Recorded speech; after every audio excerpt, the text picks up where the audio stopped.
সুপ্রিয় শিক্ষার্থীরা, কেমন আছো সবাই? আশা করি সবাই সুস্থ আছো, নিরাপদে আছো। আমি আজকে আমার অনলাইন ক্লাসে তোমাদেরকে স্বাগত জানাচ্ছি। আমি পল্লবী দে, প্রভাষক, অর্থনীতি বিভাগ, ঢাকা কলেজে কর্মরত আছি। আজ আলোচনা করব অনার্স প্রথম বর্ষের মৌলিক বেষ্টিক অর্থনীতি কোর্সটির উপযোগ বিশ্লেষণ চ্যাপ্টারটির একটি গুরুত্বপূর্ণ বিষয়, নিরপেক্ষ রেখা। নিরপেক্ষ রেখাকে আমরা ইংরেজিতে ইনডিফারেন্স কার্ভ বলি। নিরপেক্ষ রেখা কাকে বলে আমি প্রথমে সংজ্ঞাটা বলি, তারপর তোমাদেরকে এর বিস্তারিত ব্যাখ্যা করে জানাবো। নিরপেক্ষ রেখা হলো এমন একটি রেখা যে রেখা কতগুলো বিন্দুর সমন্বয়ে গঠিত একটি সঞ্চার পথ। যে রেখার উপরস্থ প্রতিটি বিন্দু বিভিন্ন বিন্দুর সমন্বয়ে বা বিভিন্ন দ্রব্যের সংমিশ্রণে গঠিত এমন একটি রেখা, যে রেখার প্রত্যেকটা বিন্দুতে উপযোগ স্তর বা তৃপ্তির স্তর সমান দেখায়। এই রেখাকে বলা হয় নিরপেক্ষ রেখা। আমরা একটু বোর্ডে দেখি নিরপেক্ষ রেখা কাকে বলে।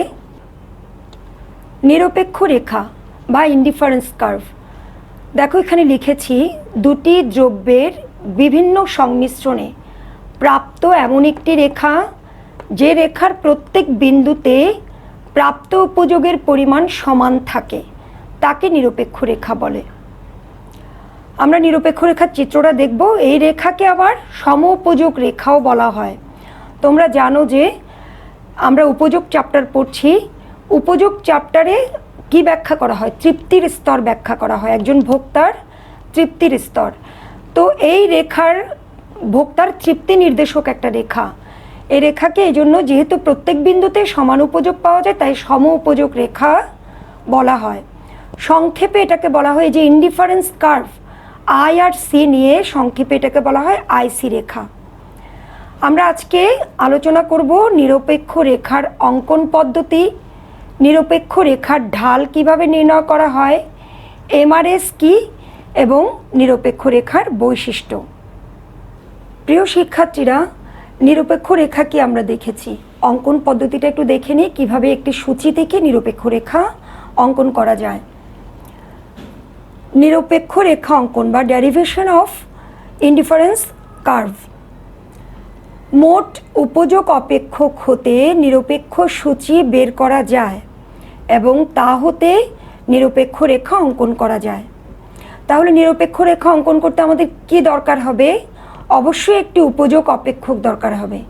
তাহলে ধরে নিয়েছি এখানে উপযোগ অপেক্ষকটি এটা। ইউ সমান, তোমরা জানো উপযোগ ইউটিলিটি, ইউ সমান function of x y. X y এখানে কি? এখানে দুটি দ্রব্য, ঠিক আছে? মানে উপযোগ দুটি দ্রব্যের উপর ডিপেন্ড করছে। যদি দ্রব্য দুটির বিভিন্ন একক হতে 12 একক উপযোগ পাওয়া যায়, তাহলে উপযোগ অপেক্ষকটি হবে 12 বা 12 ইকুয়াল টু এক্স ওয়াই। এটি হচ্ছে একটি উপযোগ অপেক্ষক বা ফাংশন অফ ইউটিলিটি। এখান থেকে আমরা ওয়াই এর মানটা বের করে নিই, যে কোনো একটি দ্রব্যের মান 12/x। এটি থেকেই আমরা একটি নিরপেক্ষ সূচি দাঁড় করাবো। দেখো এই সূচিটাতে কি নির্দেশ করছে?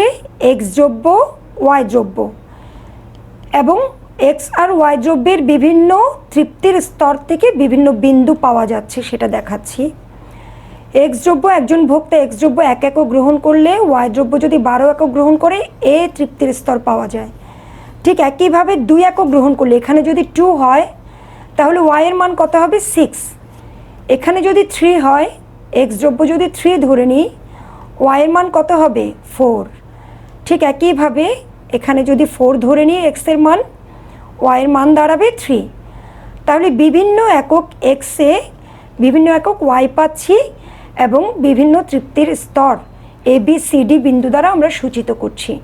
ঠিক এই সূচিটাকে বা এই টেবলটাকে আমরা যদি চিত্রে প্রদর্শন করি, চিত্রে দেখা যাচ্ছে ভূমি অক্ষে এক্স দ্রব্য, লম্ব অক্ষে ওয়াই দ্রব্য। একজন ভোক্তার বিভিন্ন স্তরের তৃপ্তি দেখানো হচ্ছে। এই বিন্দুতে 1 একক এক্স, 12 একক ওয়াই, এই যে 1 একক এক্স, 12 একক ওয়াই। বি বিন্দুতে 2 একক এক্স, 6 একক ওয়াই। ঠিক তেমনি সি বিন্দুতে 3 একক এক্স, 4 একক ওয়াই, এবং ডি বিন্দুতে 4 একক এক্স, 3 একক ওয়াই দেখানো হচ্ছে। তাহলে এ বি সি ডি বিন্দু যোগ করে আমরা কি পাচ্ছি? আইসি রেখা, নিরপেক্ষ রেখা পাচ্ছি। আমরা একটু লক্ষ্য করলে দেখব প্রতিটি বিন্দুতেই ইউ নট তৃপ্তির স্তর, অর্থাৎ তৃপ্তির স্তর সমান। আমাদের বিন্দু নির্বাচন বা বিন্দু চয়েস বা মানে দ্রব্যটির এককের ক্ষেত্রে চয়েস করা বিন্দু ভিন্ন হতে পারে, কিন্তু প্রতিটি সংমিশ্রণ থেকে আমরা সমান উপযোগ পাব। তাই এই নিরপেক্ষ রেখাকে আমরা এর আগেও বলেছি, নিরপেক্ষ রেখাকে বলবো সম উপযোগ রেখা। প্রিয় শিক্ষার্থীরা, আমরা এখন দেখব নিরপেক্ষ রেখার ঢাল কি বা কিভাবে নিরপেক্ষ রেখার ঢাল নির্ণয় করতে হয়। মনে করি উপযোগ অপেক্ষক ইউ সমান ফাংশন অফ এক্স ওয়াই। তাহলে নিরপেক্ষ রেখার ঢাল বের করার জন্য আমাদেরকে অবশ্যই ডি ইউ করতে হবে, অর্থাৎ এই অপেক্ষককে মোট অন্তর্কলন করে পায়।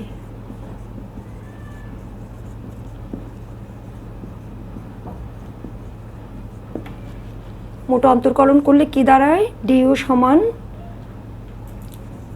F x dx plus F y dy. আমরা কি জানি? একই নিরপেক্ষ রেখার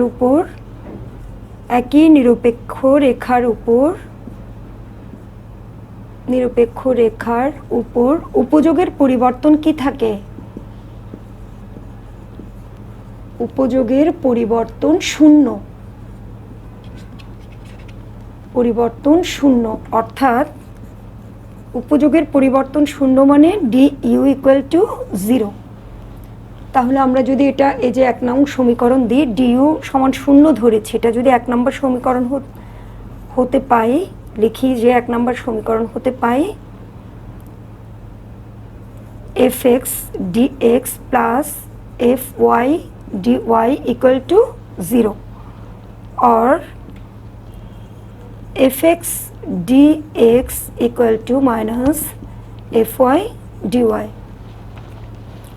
তাহলে এখান থেকে আমরা করে নিতে পারি dx equal to dx by dy equal to minus fy by fx, or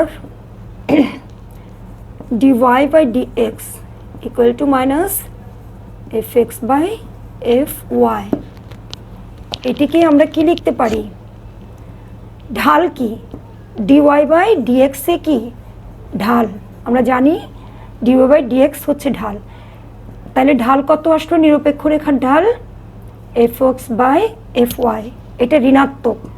ঢালকে আমরা আবার লিখতে পারি m আর s।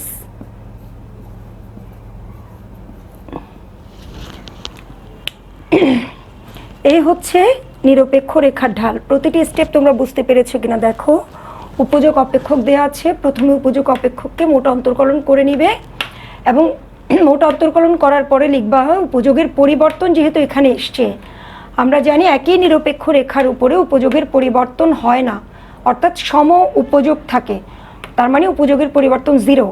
তাহলে ডি ইউ ইকুয়াল টু 0 1 নম্বর হতে পারে। এখানে মান বসালে আমরা dy বাই ডিএক্স বা এই যে ঢাল যেটা ধরেছি তার মান চলে আসবে। তার মান কত আসলো? দুটি দ্রব্যের প্রান্তিক উপযোগের যে পরিবর্তন, সেই পরিবর্তনের অনুপাতকে ঢাল বলে। তাহলে আমরা এখান থেকে ঢাল পেয়ে গেলাম।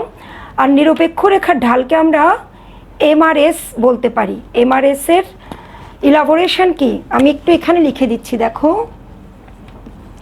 এমআরএস এর ইলাবোরেশন হচ্ছে marginal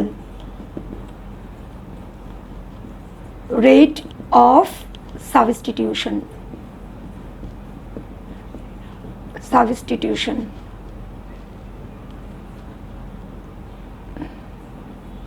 marginal rate of substitution মানে কি?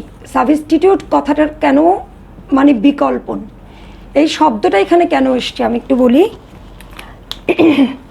ভোক্তা একই উপযোগের একই নিরপেক্ষ রেখার উপর ভোক্তার উপযোগ নিরপেক্ষ থাকে, অর্থাৎ ভোক্তার যদি দামের ব্যাপারে হয়, দাম দ্বারা যদি ভোক্তা প্রভাবিত হয় তখন ভোক্তা কি করবে, দুটি দ্রব্যের মধ্যে বিকল্পন করবে। যদি একটি দ্রব্যের দাম বেশি হয় তখন দাম বেশি দ্রব্যটি কম পরিমাণে ভোগ করে, দাম কম দ্রব্যটি বেশি পরিমাণে ভোগ করে বিকল্পন করবে। এই যে বিকল্পন করার ফলে যে সংমিশ্রণ ভোক্তা বেছে নিবে সেটা থেকেও যেন ভোক্তা একই পরিমাণে তৃপ্তির স্তর পায় সেটিই খেয়াল করবে। আর এই জন্য বিকল্পন কথাটি এসছে।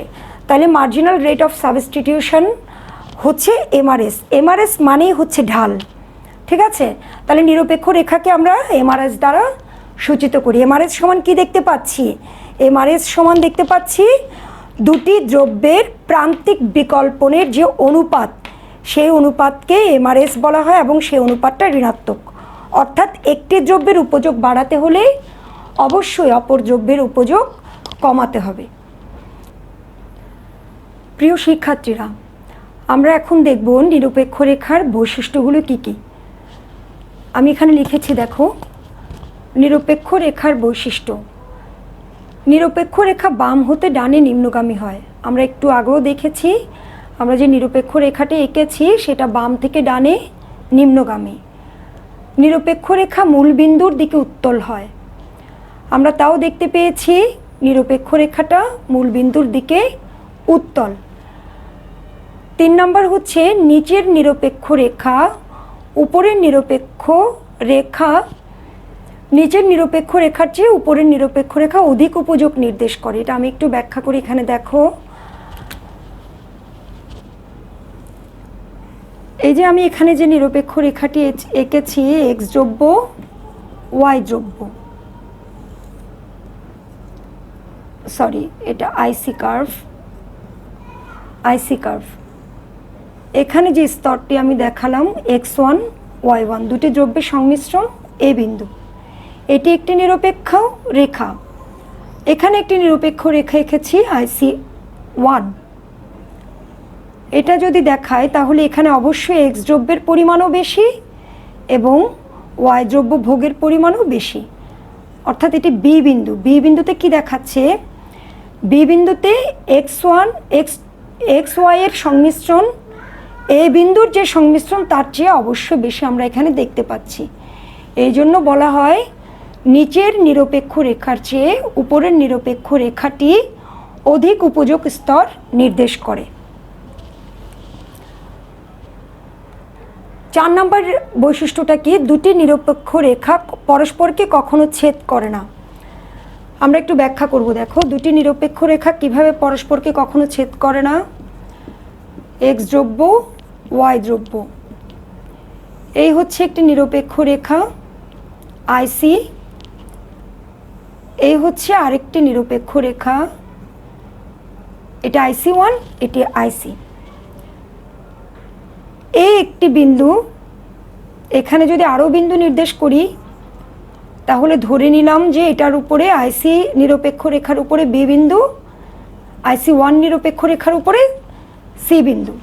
কি দেখতে পাচ্ছি, IC1 নিরপেক্ষ রেখার উপর যে দুটি বিন্দু এ সমান সি, অর্থাৎ এই দুটো বিন্দুর উপযোগ স্তর সমান। আবার আইসি রেখার উপরে যে দুটি বিন্দু এ সমান বি, অর্থাৎ একই নিরপেক্ষ রেখার উপর অবস্থিত দুটি বিন্দুর উপযোগ স্তর সমান হয়। কিন্তু আমরা কি এখানে বলতে পারি বি সমান সি? অবশ্যই না। এখানে বাস্তবে এটি গ্রহণযোগ্য নয়, এটি বি সমান সি নয়, বরং c is greater than b. আমরা তাই দেখতে পাচ্ছি, কারণ একটু আগে আমি বলেছি নিচের নিরপেক্ষ রেখা অপেক্ষা উপরের নিরপেক্ষ রেখা অধিক উপযোগ স্তর নির্দেশ করে। এই জন্য বলা হয় দুটি নিরপেক্ষ রেখা কখনো পরস্পরকে ছেদ করে না। তাহলে এটা সংজ্ঞার সাথে কি অপ্রাসঙ্গিক হয়ে দাঁড়ায়। যদি ছেদ করে তাহলে সংজ্ঞার সাথে সঙ্গতিপূর্ণ হয় না। 5 নম্বরটা কি আছে, নিরপেক্ষ রেখা কোনো অক্ষকে ছেদ করে না। আমরা একটু এটা ব্যাখ্যা করতে পারি। দেখো, এখানে চলে যায় নিরপেক্ষ রেখা এক্স দ্রব্য বা ওয়াই দ্রব্য কোনো অক্ষকে ছেদ করবে না। আচ্ছা, আমি একটু এটা তোমাদের দেখার সুবিধার্থে একটু উপরে আঁকি। দেখো, এই যে একটি হচ্ছে এক্স দ্রব্য আর একটি হচ্ছে ওয়াই দ্রব্য। এখন যদি বলি আমি কোনো অক্ষকে যদি ছেদ করে তাহলে কি দাঁড়ায়?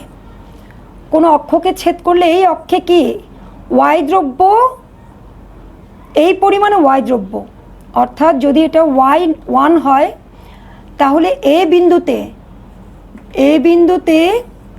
ওয়াই দ্রব্য ভোগের পরিমাণ ওয়াই 1, কিন্তু এক্স দ্রব্য ভোগের পরিমাণ কত?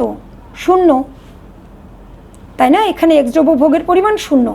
তাহলে আমরা সংজ্ঞাতে বলেছি নিরপেক্ষ রেখার বৈশিষ্ট্যটাই, নিরপেক্ষ রেখাটিই হলো দুটি দ্রব্যের সংমিশ্রণে গঠিত বিন্দুর সঞ্চারপথ। তাহলে এখানে তো এই বিন্দুটাতে তো এক্স দ্রব্য নেই, এক্স দ্রব্যের উপযোগ 0, তাহলে এটা সংজ্ঞার সাথে সঙ্গতিপূর্ণ নয়। এই জন্য বলা হয় নিরপেক্ষ রেখা কোনো অক্ষকে কখনো ছেদ করে না।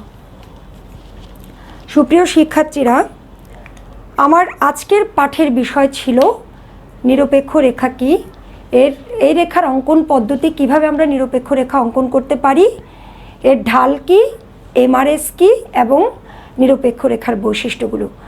আশা করি আজকের ক্লাসটি তোমরা সবাই বুঝতে পেরেছো। আগামী ক্লাস পর্যন্ত সবাই ভালো থেকো এবং ক্লাসটি ধৈর্য ধরে দেখার জন্য সবাইকে ধন্যবাদ।